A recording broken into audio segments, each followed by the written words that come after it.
He puts that knee up. He makes the slow little bump till the hip. Now again, he's controlling that shoulder so that as he starts to straighten his body out, it elongates my body. Now he's going to go into full guard. Okay. Now once we're in, I'm going to posture up. I was just on side control on that side of his body.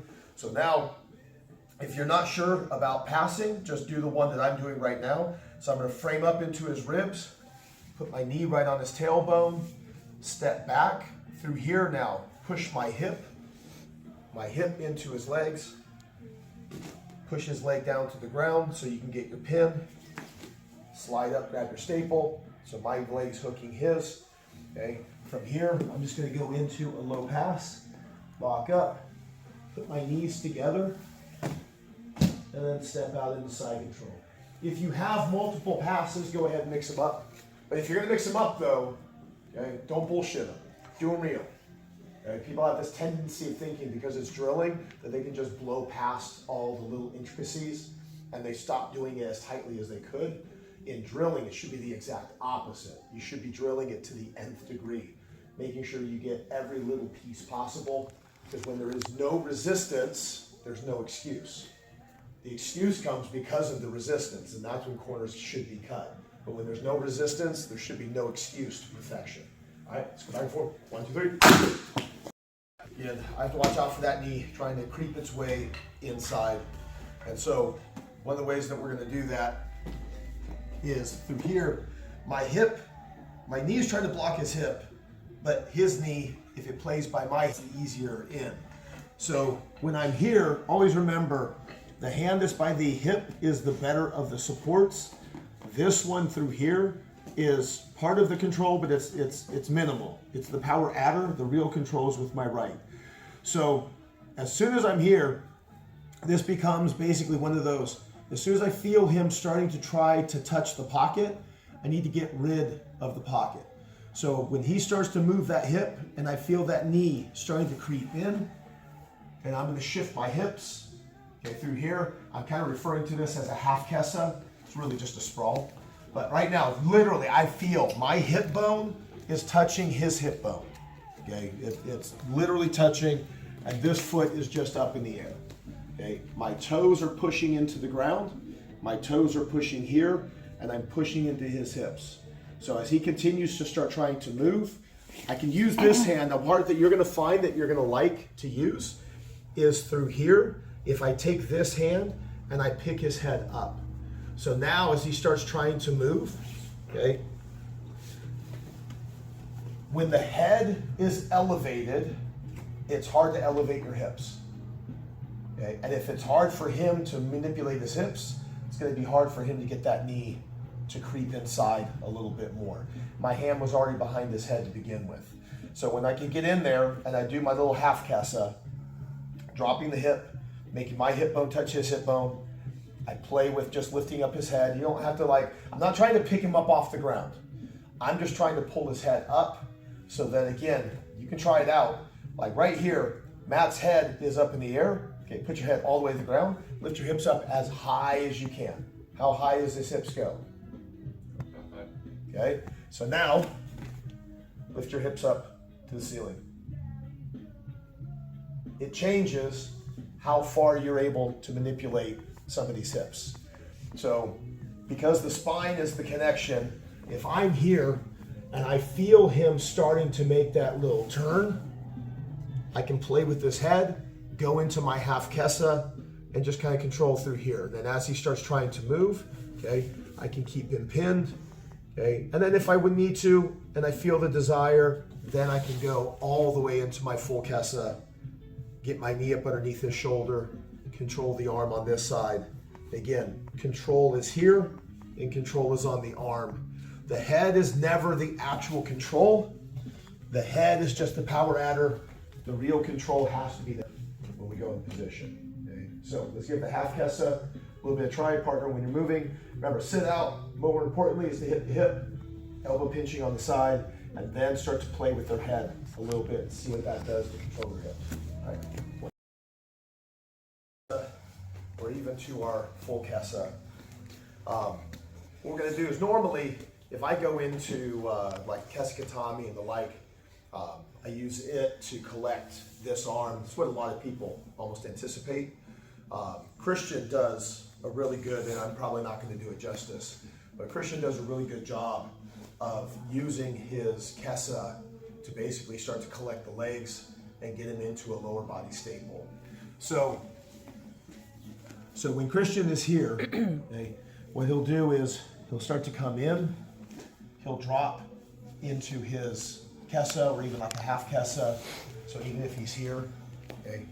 And then just like if I was in reverse Kesa, I move my hips towards his head.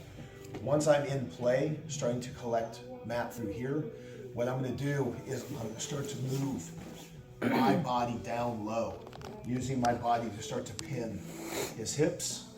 Okay. Now my knee is going to come in and it's going to start to pin to the back side of his hamstring. Okay. So if I'm here, I can go into my half Kesa. Okay. Control, control, control. Then I'm going to start to push using my hip to collect. Now that I'm in, I'm going to take that knee. I want to bring it up and I want to try to staple over that leg so that we can start to collect the top one. Because once I can get into here, his ability to move has just changed dramatically. So we're coming in through here. I'm going to use his head to steer him to make his hips start to move. Switch my hips. Then I'm going to push down low. Now that we're here, flatten out your body. Now it's my belly button pushing on his hips. Then through here, we're going to take this leg and we're going to start to shelf and then over the top and make our pin. Once I can start to get to this becomes a great pinning position. If we're fighting, I'm throwing my shots, okay? Then if this control position starts to feel good, then I can start to come in, push that leg to the ground, and start to climb over the top. And that's going to give me a fairly easy mount. Let's give it a shot. David, continue. So we just used side control to get into that staple position. Let's go turtle. My usual way of getting into that same staple is directly from here. I get in position, I control his outside arm, and I'll put my hand inside of his thigh so that when I break him down, we're here. Okay, if he stays turtled up, trying to prevent me from getting my knees inside, this shin comes over the top, gets on top of the thigh, and then my weight shifts, and I want that hook still on top because I don't want this leg to be able to leave easily. And I'm not sitting forward, I'm actually sitting back on his hips, okay? We just did this coming in from side control. So now what I'm gonna do is absolutely nothing. I don't wanna use my hands at all. I don't wanna touch Matt, anything from here. What Matt's gonna do now is, let's go mount. Mount's the easy one. When he starts trying to put his back to the ground, I'm going to resist, okay? And then my goal is to be able to make it to mount without my hands having to go to him or to the ground. When I'm doing it for MMA, I get up on top and I start throwing punches. My goal is to mount him and never take my hands away from being able to throw those strikes. Let him move, let him turn, continue to float and throw your shots. Okay? So again, I'm over the top, get in my position, and now he's gonna start to turn and never stop my motion, mainly because I don't have to. The ability to float your body weight while he turns, whether we're submitting, go for subs, or whether we're going for strikes, makes no difference. I want to stay heavy on his hips and not give him the easy access, okay? So that's gonna be first round. So again, when we were here, we were side control.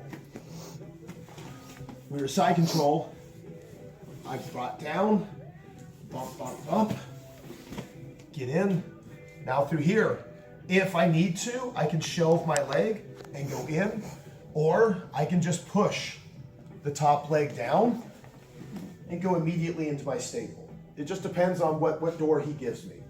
And then again, while we're up here, let's just go ahead, because it makes it easier for us. Take your hands and just start tapping his shoulder. And now he's gonna flatten out for mount. Okay, and I want you to be able to continue playing patty cake the whole time without having to feel like your hips are being disrupted, like your base is being disrupted, that I'm still just playing heavy. Because reality is, I mean, if I was throwing punches, your hands don't get to play. They don't get to push on my legs. They don't get to do anything else other than cover up. All right, let's give that a shot. Going into mount is going to choose to go belly down. Now, the rules stay the same.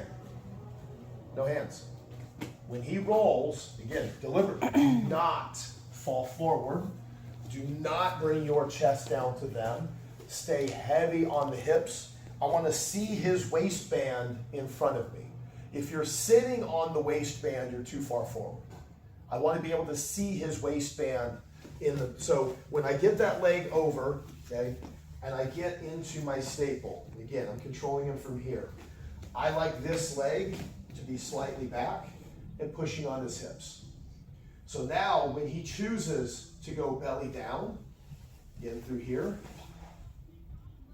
I can see his waistband literally in front of me. Okay, I don't want to be like this. Okay, right now, he literally probably just felt a lot of tension come off of his legs. Okay. Now, the reason why right now is I want to be here, and I want to be literally sitting on his hips, because this is the experiment that we're going to do. Okay, from here, again, no hands. Matt is going to start trying to get up. Okay, what's he lifting first right now? He's lifting his upper body. That's the invitation I want to appear. Okay, this is what happens almost always. The moment I go like this, now Matt goes to get up. What got up first? Hips got up first. If my hips go up first, I go over the top. That's what he's expecting.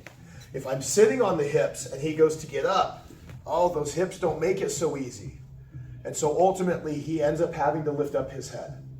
The only way he lifts up his head is his hands have to become dedicated to the ground. Otherwise, his head can't lift. Again, from here, as soon as he starts to lift up, do not go for the neck too soon, okay? What I end up doing through here is, again, I don't want to make this connection, because the moment I do, my weight's going to go forward, his hips are going to come up. As soon as I'm here and I see the opportunity, I'm going to slide in and I'm going to connect a one-on-one.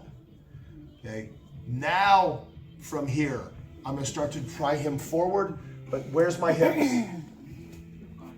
My hips are still low. Where's my head? Did I connect? I'm not down here. I'm pushing my hips in like our first sprawl position, and then my other hand is up and ready. So again, try to lift up your hips. Try to lift up your head. Thank you.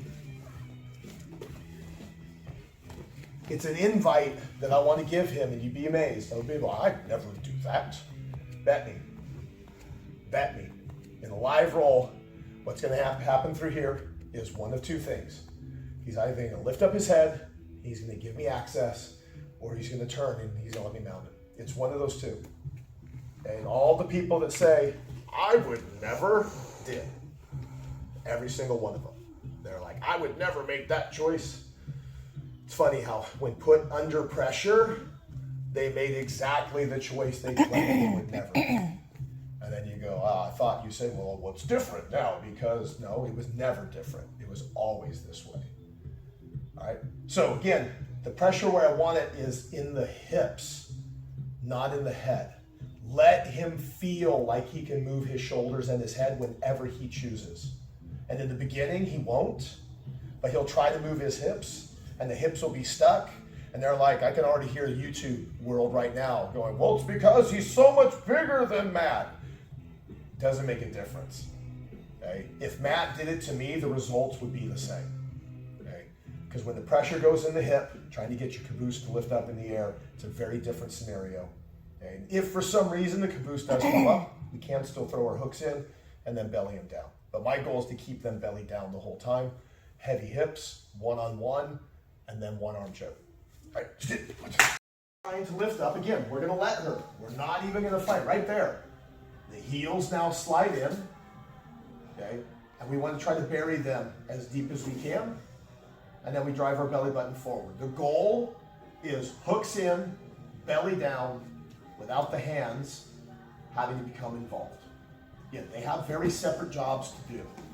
And if your hands are having to do what your legs are supposed to be doing, okay, then somebody's job is failing. And if my legs are doing what my hands have to do, somebody's job is failing. My goal is to stay heavy towards the hips. My heels turn in. Now again, this is where you have to be careful. When your heels turn in, hide your toes. Because now through here, I'm gonna take my belly button and I'm gonna push my belly button forward. I'm gonna arc my back so that when they go to the ground, again, I don't wanna feel like I have to crash. I don't want my chest to suddenly have to go down. But hide your toes, because when they go down, you don't want your toes being pile driven into the floor, and then you're going, why did I just break, most of my toes? You don't want that either. All right, one more time. Again, the goal is to go no hands. And then through here, hide those feet, and then try to then push belly first. Now the hands do, right there. The hands do what the hands are supposed to do. Again, my goal is as much as possible to manipulate my opponent when they try to come up. What happens is for almost everybody is they hit position and they want to go down to their opponent.